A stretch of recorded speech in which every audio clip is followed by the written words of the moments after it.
আসসালামু আলাইকুম প্রিয় দর্শক, অন্য মঞ্চের আলাপচারিতায় আপনাদের সকলকে আমন্ত্রণ জানাই। জাতীয় সংসদ জমে উঠেছে। হ্যাঁ, জামাত জোটের এমপিদের নিয়ে জল্পনা কল্পনা সত্য হয়েছে। ধারণা ছিল যে জামাত জোটের এমপিরা সংসদ উত্তপ্ত করবেন। হ্যাঁ, সেটাই হয়েছে। এবং আমাদের সংবিধান মারানি, বিধি মারানি সালাউদ্দিন আহমেদ এবার টের পাচ্ছেন কত ধানে কত চাল। মোটামুটি ভালোই অপমানিত হয়েছেন। স্পিকার মাইক থামিয়ে দিয়েছেন, বসিয়ে দিয়েছেন, এবং যে বিধি মারাইতে চেয়েছিলেন সেই বিধি কাজে লাগেনি। বিরোধী দলের নেতা যে প্রস্তাব করেছেন সেই প্রস্তাব গৃহীত হয়েছে। এর মানে জুলাই সনদে সংবিধান সংস্কার বিষয়ে 31শে মার্চ 2 ঘন্টা ব্যাপী আলোচনা হবে। বিধি মারানি, সংবিধান মারানি সালাউদ্দিন ঠেকাতে চেয়েছেন, কিন্তু হাসনাত আব্দুল্লাহ, নাহিদ ইসলাম, আব্দুল হান্নান মাসুদের যে ধোলাই, জাতির সামনে সালাউদ্দিন আহমেদের প্যান্ট খুলে গিয়েছে। ভালো অপমানিত হয়েছেন। সালাউদ্দিন আহমেদের যে পংটামি, এটা কিন্তু ছুটে গেছে। কারণ জনগণ দেখেছে যে সালাউদ্দিনকে গোনার টাইম নেই। সালাউদ্দিনের যে বিধি টিধি এটা চলে না, এমনকি অনেক ক্ষেত্রে স্পিকারও গ্রহণ করে না। এখন deputy speaker barrister Kaiser Kamal যথেষ্ট নিরপেক্ষতার পরিচয় দিয়েছেন। তো এটা কি, কেন, অথবা এটা কি নাটক, বা প্রথম একটু নিরপেক্ষ সাজার চেষ্টা কিনা, এটা আলাদা আলোচনার বিষয়। বাট ঘটনা যাই ঘটুক, সালাউদ্দিন আহমেদ ডলা খেয়েছেন। স্পষ্টভাবে আব্দুল হান্নান মাসুদের বক্তব্য ছিল সবচেয়ে জ্বালাময়, ক্লিয়ার বক্তব্য। আব্দুল হান্নান মাসুদ ক্লারিফাই করেছেন যে স্বরাষ্ট্রমন্ত্রী তিনি কোথায় কি খুন খারাপি হচ্ছে, আইন শৃঙ্খলা পরিস্থিতির অবনতি হচ্ছে, তিনি এগুলো নিয়ে খোঁজ খবর নেবেন। তিনি আইন মন্ত্রীর দায়িত্ব পালন করছেন কেন, এটার ব্যাখ্যা দেবে আইনমন্ত্রী, অথচ আইনমন্ত্রী ব্ল্যাকআউট, তেমন কিছুই বলছে না।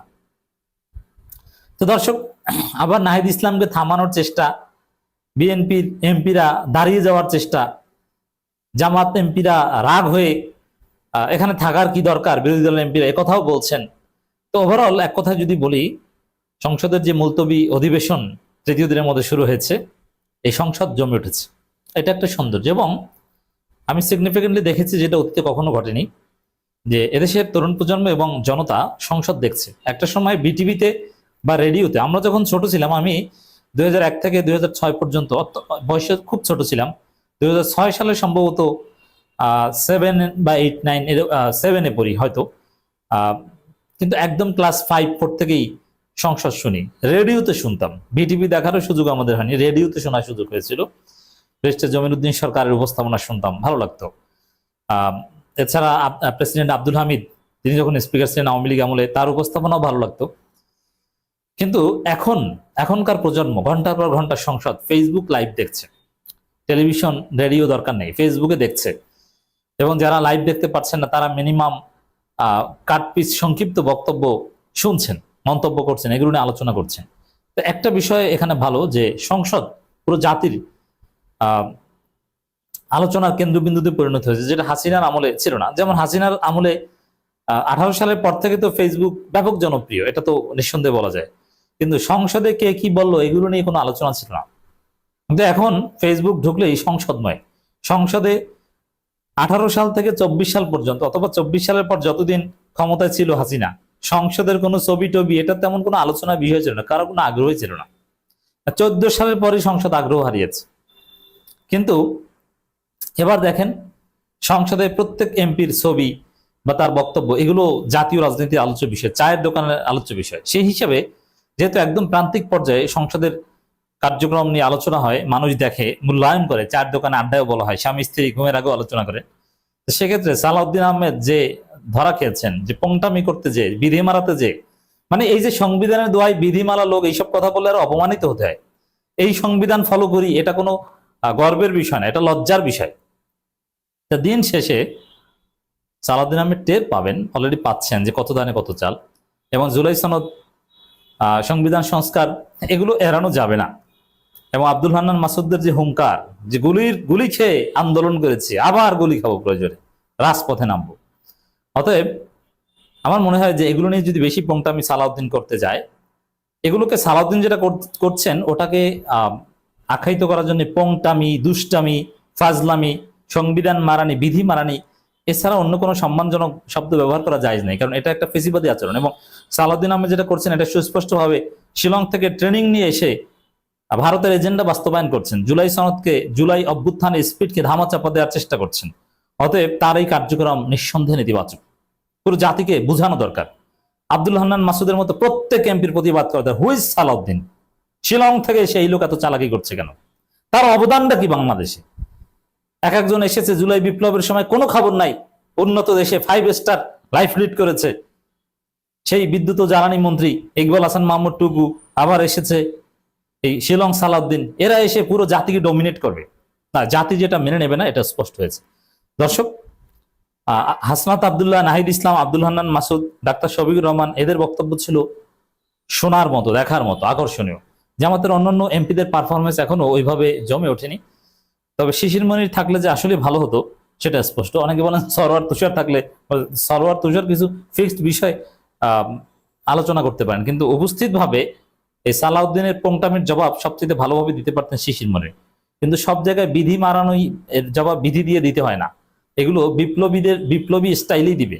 আব্দুল হান্নান মাসুদ, নাহিদ ইসলামরা সেটাই করবেন। স্পিকার যদি নির্লজ্জভাবে দলবাজি করেন তাহলে তিনি এর পরিণতি ভোগ করবেন, জাতি গালাগালি করবে।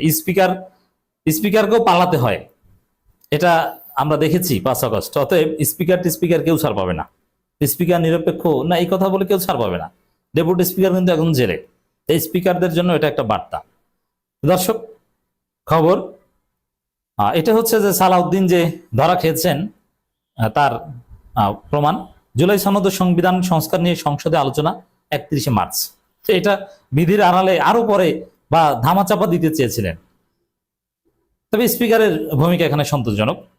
জুলাই জাতীয় সনদের সংবিধান সম্পর্কিত সংস্কার প্রস্তাবগুলো বাস্তবায়নের সংবিধান সংস্কার পরিষদের অধিবেশন ডাকতে বিরোধী দলীয় নেতা ও জামাত আমির ডাক্তার শফিকুর রহমান আবেদনের পর এই বিষয়ে নিষ্পত্তির জন্য আগামী 31 মার্চ 2 ঘন্টা আলোচনার জন্য সময় নির্ধারণ করা হয়েছে।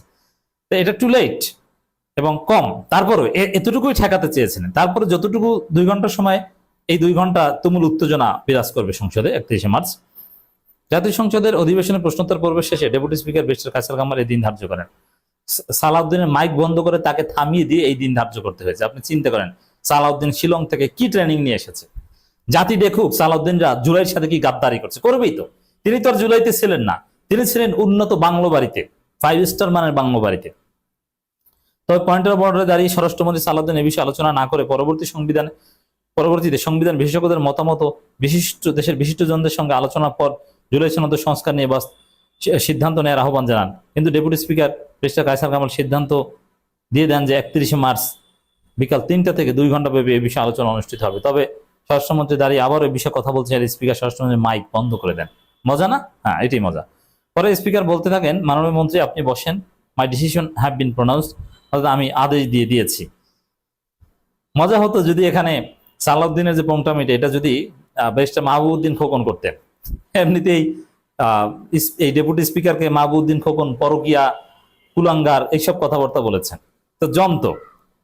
তো দর্শক, বিএনপি বেশি চালাকি করতে গেলে তারা মাঠে রাজপথে জনগণের প্রতিরোধের মুখোমুখি হবে।